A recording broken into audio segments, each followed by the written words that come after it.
Y'all give it up for Bobb Sixx.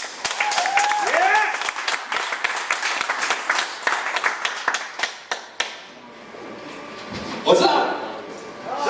Normally, I'm against having a set list or anything, but I'm trying something new tonight. So if you've seen me, you're in for a real treat. If you have not, you don't know yet.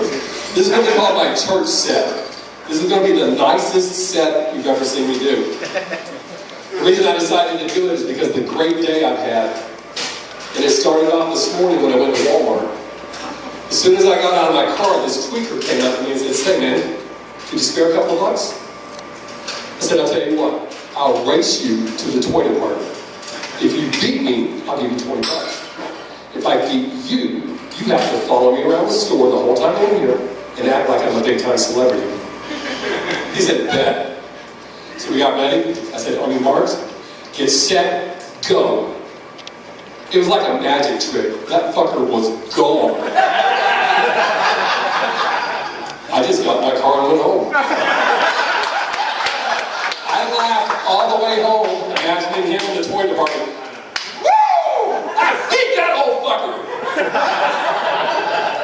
I wonder how long it took him to realize that I wasn't coming back. Hell no. I was traveling down 190 and I saw this car have one of the automatic signs on the door, and it said, "Lose weight now with me, Skinny Lisa." Hopefully she's not in here. Skinny Lisa. See my website for more details. I'm guessing Skinny Lisa let her friend borrow her car because that bitch was anything but skinny.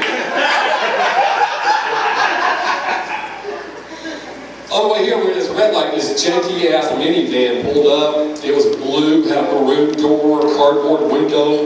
It was smoking, barely running. But the stereo was slamming. I mean, it was, woo! But he wasn't listening to music. He was listening to one of them self-help CDs. You know, you are not a loser, you're a winner. You spent your grocery money buying this CD, so you want to meet your full maximum potential. So I'm sitting there looking at this piece of shit and the guy in it. I think it was the tweaker from this morning. So I honked my horn and he leaned down and said, "What's up?" I said, "Did you just buy that CD?" He looked all confused and said, "No." I said, "I think you're listening to that shit backwards, man. Something's not right." Y'all didn't get it either. It's okay. It'll sink in later and you'll go, "Oh, I get it." I was thinking the other day, wouldn't it be weird if there's a truck that looked like a giant taco, but they only sold hot dogs? You go there and go in and get 2 tacos. They go, "Yeah, I'm sorry, we don't have tacos. We have hot dogs. Will hot dogs be okay?"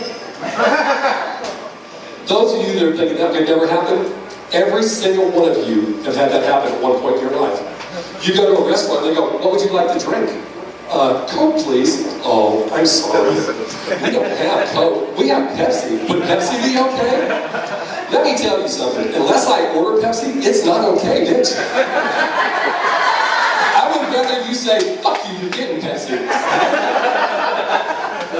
The reason they say they're sorry is because that's what you do when you're going to give someone less than what they asked for. I mean, if you said, "Can I get a glass of water?" and they go, "Oh, we don't have water. What kind of beer would you like?" See, no apology necessary. That's a step up. But let's say you went to your doctor and you're like, "Oh, shit. Dude, I'm in pain. Can I get some for the pain?" You go, "Oh, I'm sorry. We don't have that. We have Dick Punch. Would Dick Punch be okay?" What's Dick Punch? Is exactly what it sounds like. Yeah, I recently submitted my first commercial pitch to a major brand. I've written a commercial for Trojan condoms. I'm waiting to see if they're going to accept it. I'd like to run it by y'all and see what you think. The scene opens up with a teenage boy rushing through the house and his dad goes, "Hey son, what's the hurry? Come here." So the boy walks over and gets around and shows his arms out and he goes, "Well, Dad, I just got off the phone with Lisa and I think tonight's going to be the night. So I'm running down to the gas station to buy a condom." "Hey, you need to buy Trojan." "I thought all condoms were the same." You know, I thought the same thing when I was your age, son. And I got one of them gas station bathroom condoms and it failed. And My life changed forever. Wow, are Trojans really that good, Dad? You're an only son, only kid, aren't you? Okay, so the son runs out, the dad turns towards the kid and holds up a box of Trojans and says, if I had known about Trojans back in the day, I wouldn't have just had that conversation with that conversation after the You know, I always watch commercials, and they all have disclaimers, and you should do it too. They have to put shit, legally, they have to put stuff on there, like Fix-A-Dent. The stuff that's supposed to hold your dentures in. I don't think you have dentures, you have to quit smiling. As soon as I said dentures, these are fucking real, dude. But Fix-A-Dent, they have a disclaimer, and I swear to God, watch the commercial. It says, Fix-A-Dent works better versus nothing. Hey, no shit. That's the God's honest truth. You know, toothpaste commercials, they always say, 4 out of 5 dentists recommend, like that means something. Dentists make their living fixing your wrecked teeth. Why would they recommend anything good for them? Now, when I see a commercial that says, all dentists hate this shit, I might try it. But until then, I'm going to keep making my own toothpaste out of baking soda and cat piss. Hey, it sounds nasty, but it works. And then there's companies to get around the disclaimers. They start rumors or they have a study to increase sales. For instance, I just read the other day that yogurt contains the same bacteria as vagina. You can look that up on the internet, I might pick it up. But you know what? Yogurt doesn't look, smell, or taste like vagina, so that little factoid ain't selling shit. I read a study that said apples are more effective than caffeine at helping you stay awake. No. Cocaine. Hey, nice try, apple farmers. I've never seen anyone suck a dick for a few apple slices. Now, growing up, my parents always told me, life is all how you look at it. And as I've gotten older, I realized it's not how you look at it, it's where it happens. For example, if I stood here right now and said, hey, this is how I hula hoop, it's kind of funny, but it's not creepy. But if I walked up behind you at the urinal in the bathroom and said, hey, this is how I hula hoop, it becomes weird, right? Here's another example. No? Okay, well, for most of you, oh, shit, high five, buddy. I'm not going to do it to you, but high five for supporting that. Wait, I don't know, a few more drinks, who knows? If you go to your doctor and he goes, hey, we've got to check your prostate, you don't really want to have him do it, but you know, but if your doctor walked up to you in the bathroom here and said, hey, we're supposed to check your prostate today. If you'll step into the stall with me, we'll go ahead and knock that out. You're probably not going to do it. I like it when the ladies answering other guys and going, I'm not fucking looking at him.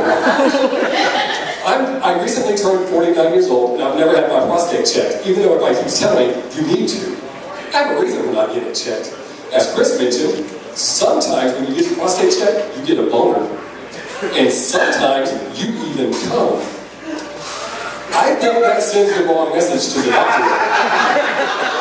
But then again, that could be one of those location things. It's okay if you get a boner and come in his office, but if it happens in the bathroom, that fucking shit's weird.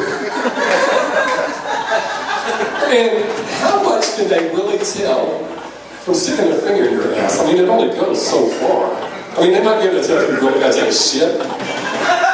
And how do they know the difference between a normal asshole and an abnormal asshole? You go to the doctor and he goes, that's weird. Hey, you know what? We'll go ahead and pick up the tab for this exam because you'll let these medical students come through and fill this. And how do you know that all these students are really students? How are you going to ask the Cookie Club right outside the door, handing people lab coats and rubber gloves, going, go on, you're 109th person to stick their finger in his ass? I tried it once. When I was 17, I taught Melody Nixon. She was my girlfriend at the time. Yeah, Melody Nixon, that next person wasn't in here. I talked to her and let me stick my finger in her ass. I couldn't tell anything special.